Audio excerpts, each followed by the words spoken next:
So, most gardeners see wood chips as, well, slow, stubborn, and honestly only useful if you've got years to wait around. But, farmers of the past definitely knew better. They didn't avoid wood chips. In fact, they used them quite deliberately, really understanding how to source them for free and how to turn them from raw carbon into rich soil much faster than most people think is possible. When handled correctly, wood chips actually become one of the most powerful long-term soil builders you can use.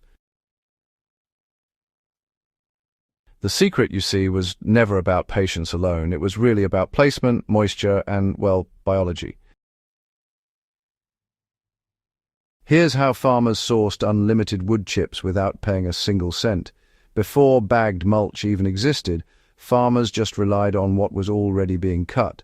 Hedgerows, windbreaks, orchard prunings, roadside maintenance, and of course, storm damage. All of these produced wood waste that had to go somewhere. And today those same streams still exist, and honestly they're easier to access than most gardeners realize. Local tree service companies are by far the most reliable source. Arborists actually pay disposal fees for chips and are often quite happy to drop them off for free. Sometimes just a simple call offering a dumping spot can bring several truckloads at once. Municipal road crews and utility companies also generate fresh chips when they're clearing lines and ditches. Even orchards and vineyards prune every year, and, well, they often pile up that material for removal. The key really is accepting fresh chips. Freshness actually matters because living wood contains sugars and moisture that fungi and bacteria can access right away. Old dried chips, on the other hand, take quite a bit longer to wake up biologically. So, why do mixed wood chips outperform uniform ones? Well, farmers didn't sort chips by tree type, and honestly, that randomness turned out to be an advantage.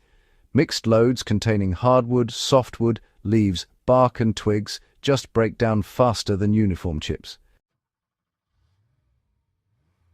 Leaves and bark, provide nitrogen and minerals. Twigs, on the other hand, create these helpful air pockets. Hardwood, well, that feeds long-term fungal networks, while softer wood kickstarts bacterial activity. It's best to avoid chips made entirely of one species, especially those resin-heavy softwoods, unless, of course, they're blended with some leaf material. Diversity equals speed when decomposition is the goal. One common mistake that, well, can slow the breakdown of wood chips for years is piling them up thickly and dry, then just waiting. Many gardeners do this, but actually, that's not how farmers use them at all. Dry chips, you see, tend to lock up nitrogen and just sit there, pretty much inert. The forgotten technique was always to pair wood chips with moisture and nitrogen at the surface, definitely not buried deep. And wood chips should never be tilled into the soil. That starves microbes of oxygen and steals nitrogen from roots, so farmers layered instead. The fast breakdown layering method is the one that actually works. To break wood chips down quickly, they really must sit where fungi dominate, which is right on the soil surface. Start by laying chips no deeper than 4 to 6 inches. Thicker piles, slow oxygen flow and stall biology. Before spreading, wet the chips thoroughly. Moisture allows fungal spores to activate. Then add a nitrogen source. Historically, this was manure, urine, green weeds, or slurry from animal bedding. Today, grass clippings, fresh weeds, diluted urine, or compost tea work just as well. A practical ratio is 1 bucket of fresh green material or 1 litre of diluted nitrogen liquid per square metre of chips. This doesn't feed plants directly, it feeds the decomposers that digest wood. Fungal inoculation really does change everything. For a long time, farmers didn't really talk much about fungi, but interestingly enough, their practices often encouraged it anyway, and, well, wood chips are just perfect fungal food.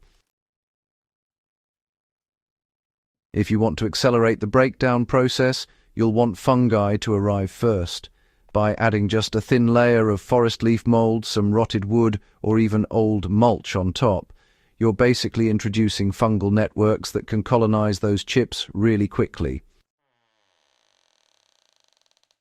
In just a few weeks, you'll start to notice white mycelium threads appearing, which is a clear sign that active decomposition is underway. So, once fungi dominate, nitrogen is released gradually rather than being locked away.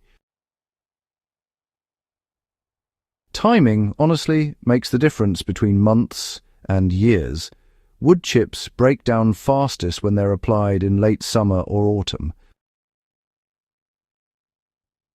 Warm soil, autumn moisture, and the fall of leaves all come together to create the ideal conditions for fungi to thrive.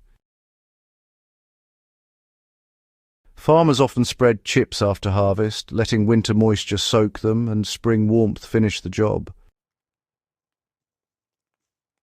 In cold climates, chips laid before winter are biologically active by early spring. In warmer regions, spring application followed by steady moisture works just as well. So what does fast really look like in real gardens?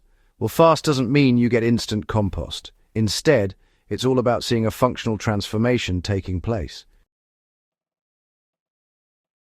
Within about 3 months, you'll notice the chips begin collapsing.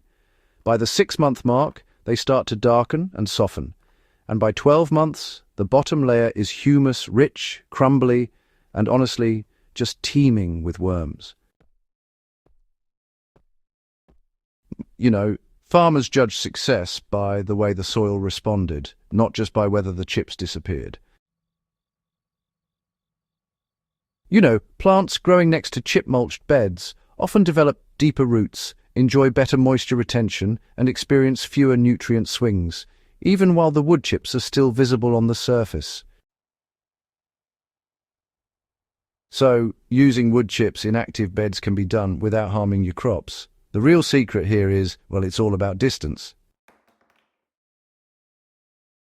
Just make sure to keep those chips about 2 to 3 inches away from the plant stems.